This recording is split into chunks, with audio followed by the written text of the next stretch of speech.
Mirë se vini, sot do të eksplorojmë një temë vërtet të thellë. Çfarë ndodh me shpirtin në çastet e para pas vdekjes? Do t'i hedhim një sy këtij ushtimi misterios, bazuar në përshkrimet e traditës islame. Pra, materiali burimor e nis gjithçka me një fakt të pamohueshëm, një siguri që na prek të gjithëve: vdekjen. Ky varg thot pikërisht këtë: çdo shpirt do ta shijojë vdekjen. Kjo është, le të themi, pika zero, pika e nisjes për gjithçka që vjen më pas. Mirë, atëherë le të fillojmë me fazën e parë, me vetë momentet e fundit. Si përjetohet ky kalim, si fizikisht ashtu edhe shpirtërisht? Kjo periudhë kaq vendimtare njihet me termin arab sakaratul maut, që përkthehet si agonit ose dhembjet e vdekjes. Dhe sipas burimit ton, kjo është një kohë me një intensitet të paimagjinueshëm, si për trupin, ashtu edhe për shpirtin. Dhe nuk përshkruhet as pak si një kalim i qetë, përkundrazi. Teksti flet për një seri ndjesish fizike vërtet dërmuese. Imagjinoni një dhimbje shtrënguese në gjoks, trupi që nuk lëviz dot më, buzët që thahen, gjithçka fillon të ftohet, duart, këmbët, ndërsa lëkura zbehet. Është përshkrimi i jetës që largohet nga trupi. Por ja ku gjërat bëhen vërtet interesante. Nuk bëhet fjalë vetëm për një proces fizik.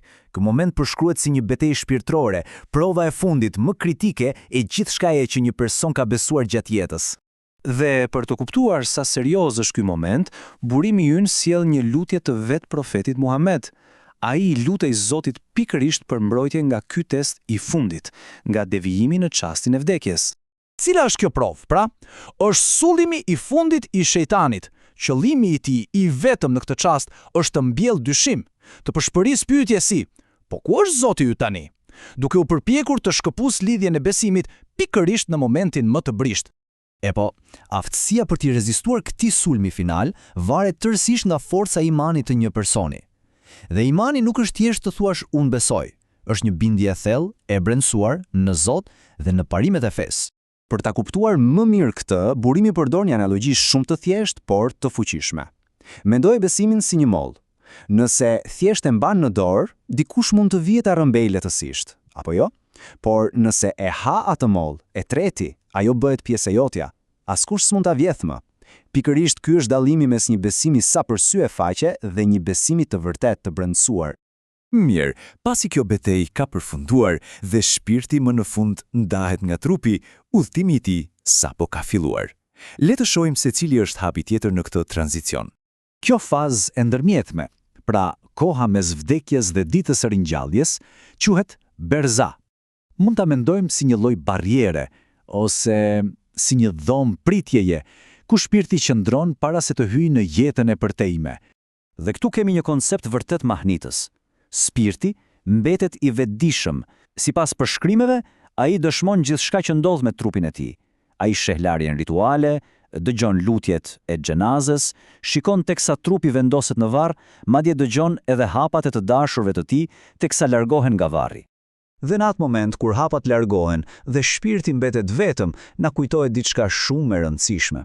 Familja kthehet pas, pasuria kthehet pas, e vetma gjë që mbetet me shpirtin në atë vetmi janë veprat e tij.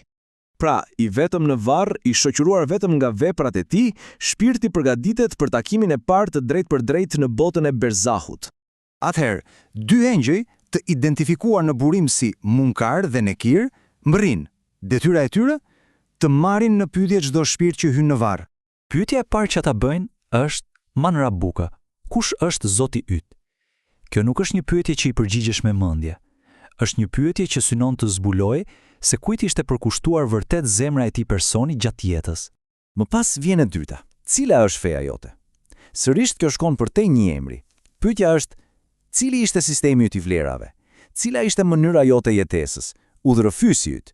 Dhe së fundit, pyetja e tretë: kush është ky njeri që u dërgua tek ju? Kjo pyetje teston njohjen dhe ndjekjen e udhëzimit profetik.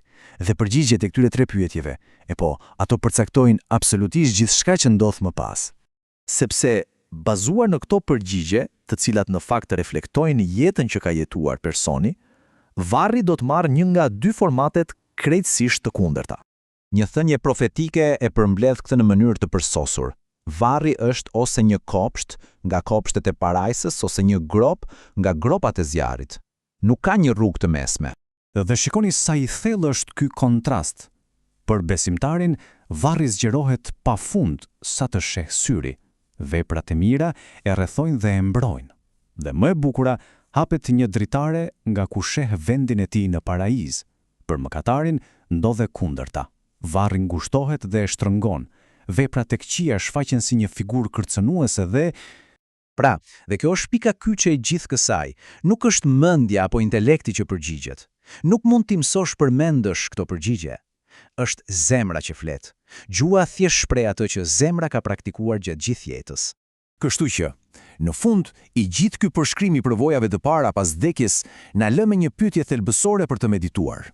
Si e përgatit mënyra se si jetojmë sot shpirtin ton për ato që do të vijë nesër, në atë botë tjetër?